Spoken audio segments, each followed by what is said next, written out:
Hello, friends. I'm Dana Bristol Smith with Leap to Success, and it is my pleasure to introduce you to a very good friend of mine and a wonderfully inspiring woman, a singer, songwriter, and just all around beautiful, beautiful person who sings powerful and poignant songs, her own words.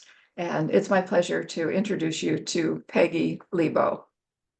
Oh, thank you so much for having me. And I'm just such a big fan of yours and of Lead to Success. So thank you. Thank you, Peggy. Thank you. And as we were having a little preliminary conversation here, we were going down memory lane and realizing that we've known each other for almost 30 years and that I was at Peggy's very first concert many years ago for the first time where she was singing her own music. And Peggy, that I didn't even realize that was the beginning for you of this chapter in your life. And in a minute, I'm going to talk to you about leaps that you've taken. But before I do that, I'd like to ask you, who is a woman that inspires you and why? It's so interesting. When you asked this question, uh, first thing I get is that there's just a series of women who have shaped my life and have been mentors for me, who have been part of my rising up, part of my finding my voice. So it's hard to pick one, but someone recently that I just discovered is Mel Robbins. Now, she is someone who, in the beginning, was absolutely terrified of public speaking and of being seen.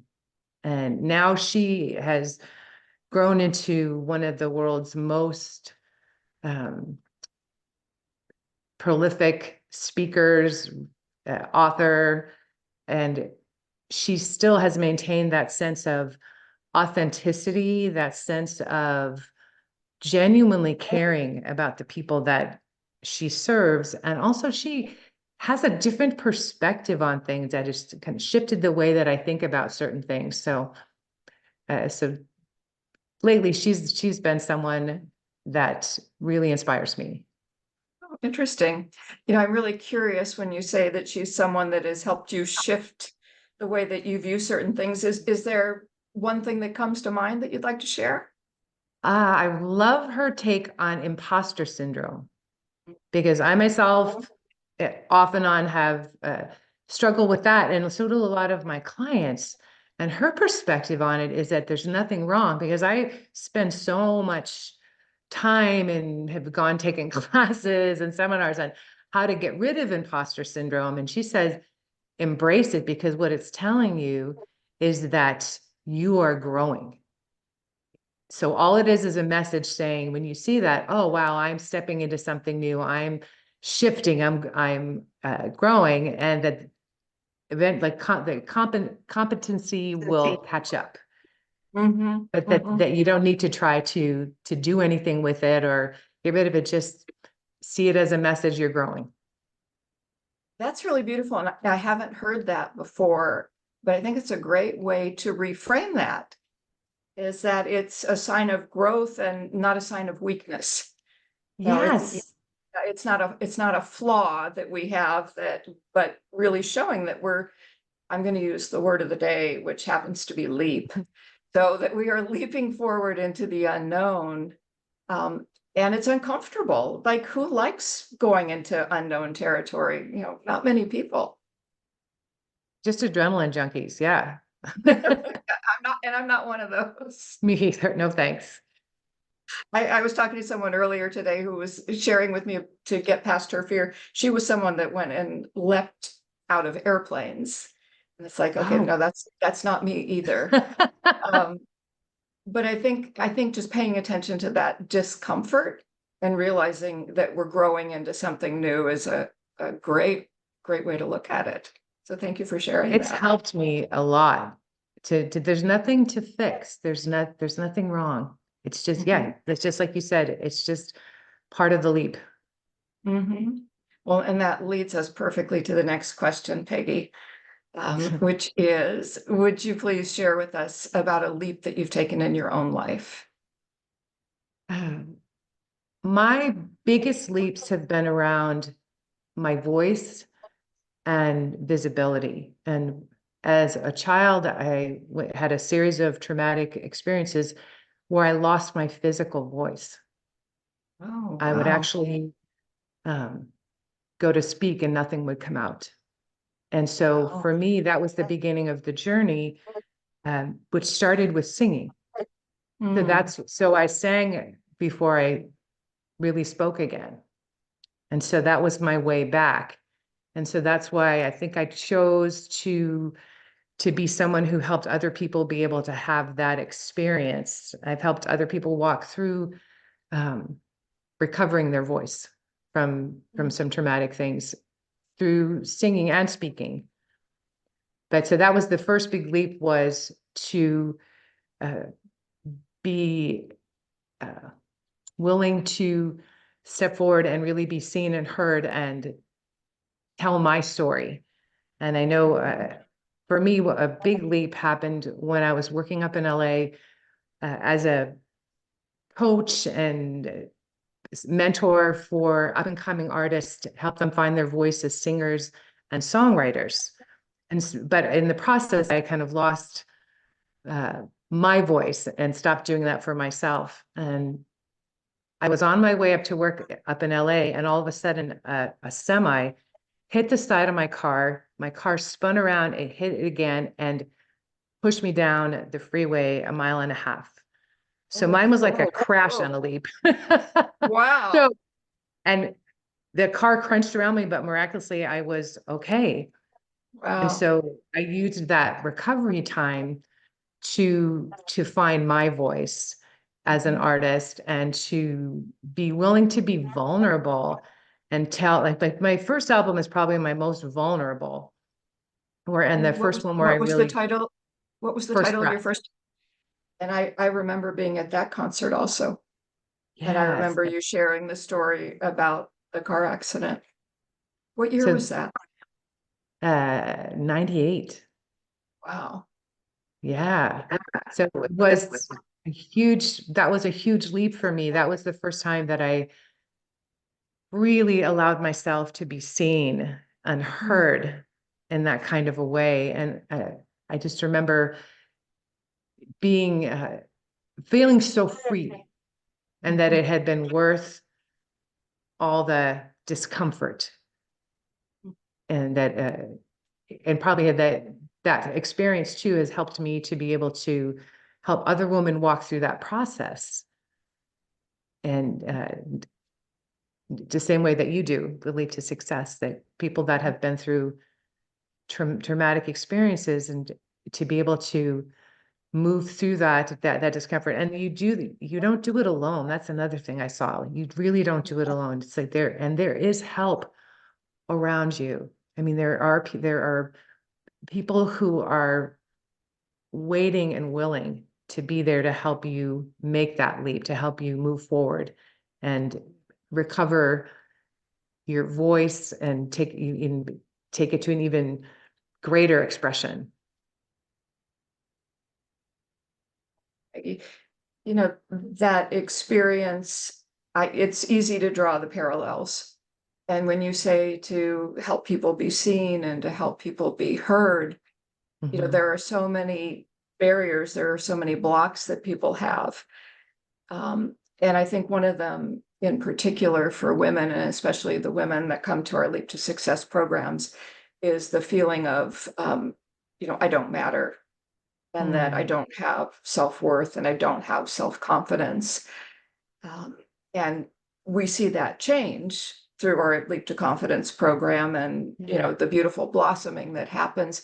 But I'm wondering, from your perspective as a voice coach, as a voice teacher, as a singer, what are some things that maybe somebody who's at home right now listening to this interview, what are some things that a woman could start doing to rebuild that sense of who she is and that what she has to say matters?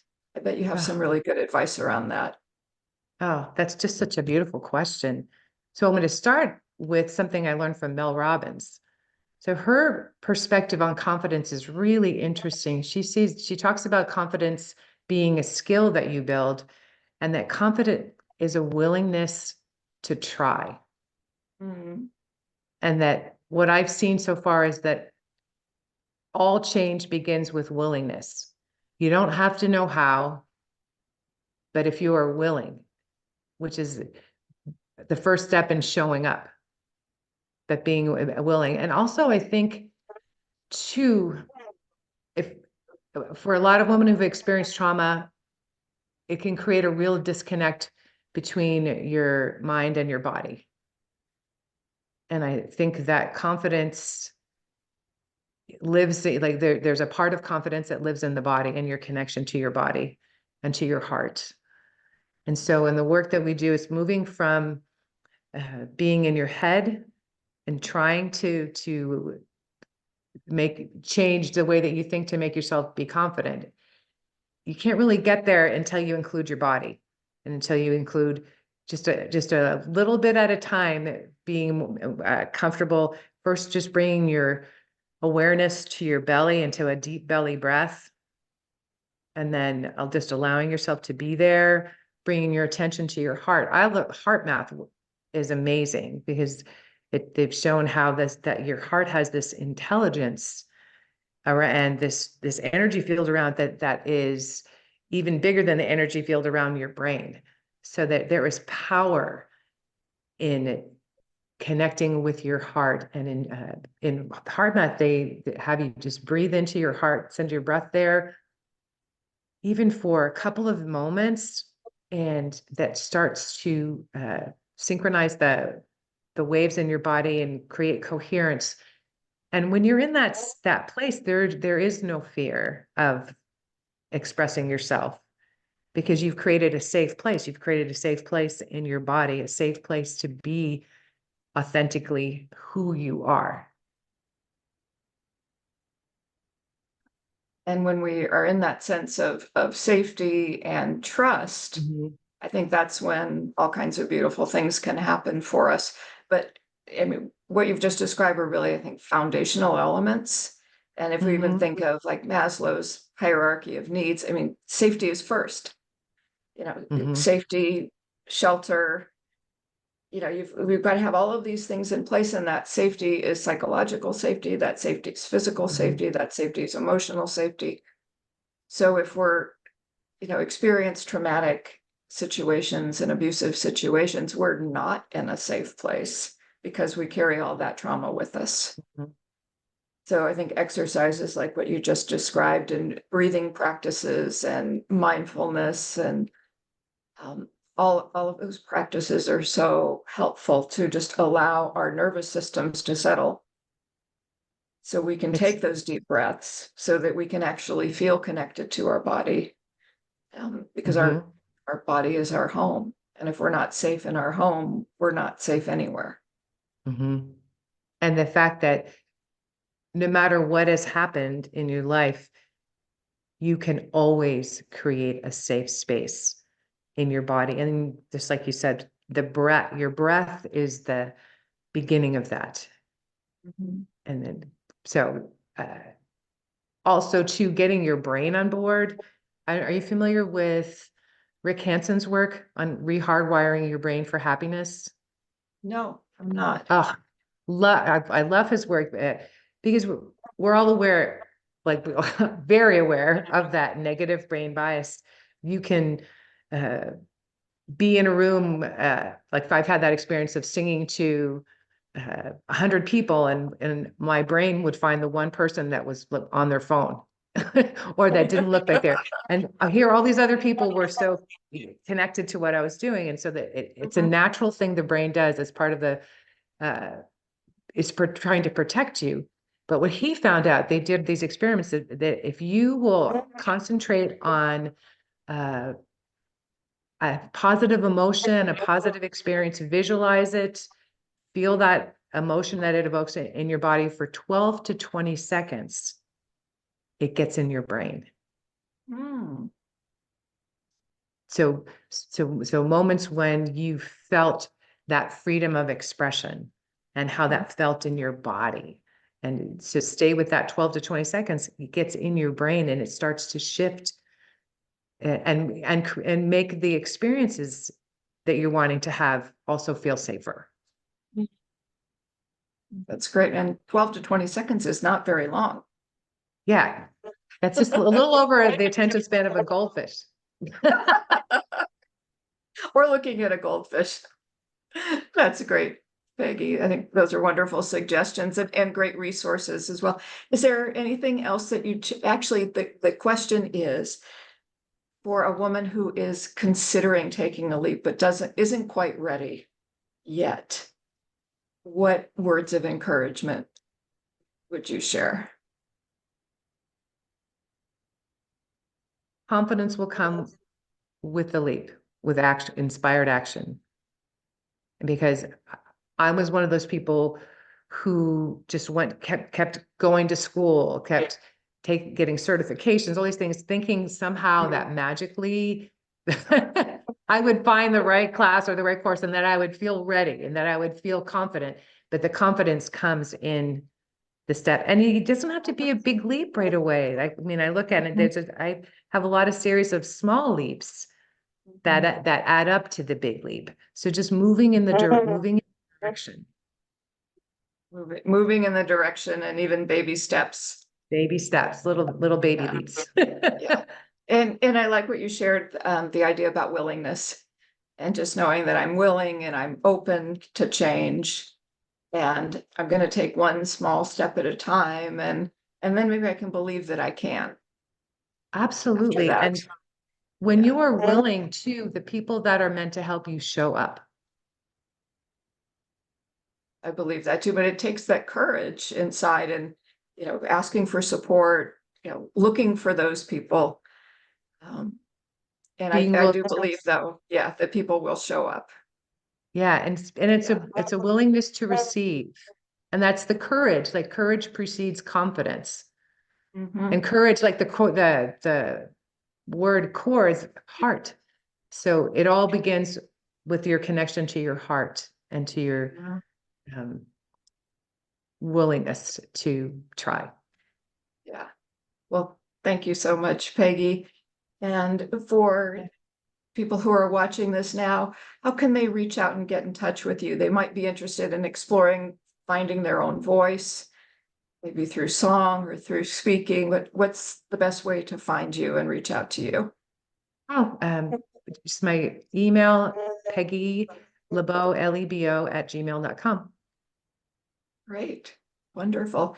And we will be sharing this out. And so people will be able to find you and reach out to you. Oh, great. And anyone who's thinking about, please, if you don't have your ticket yet, get a ticket, because this is going to be an amazing night. And if you can't be there, make a donation, because this is an amazing organization that is making incredible changes in women's lives. And then there's a ripple effect of that out into our community. So thank you so much, Peggy.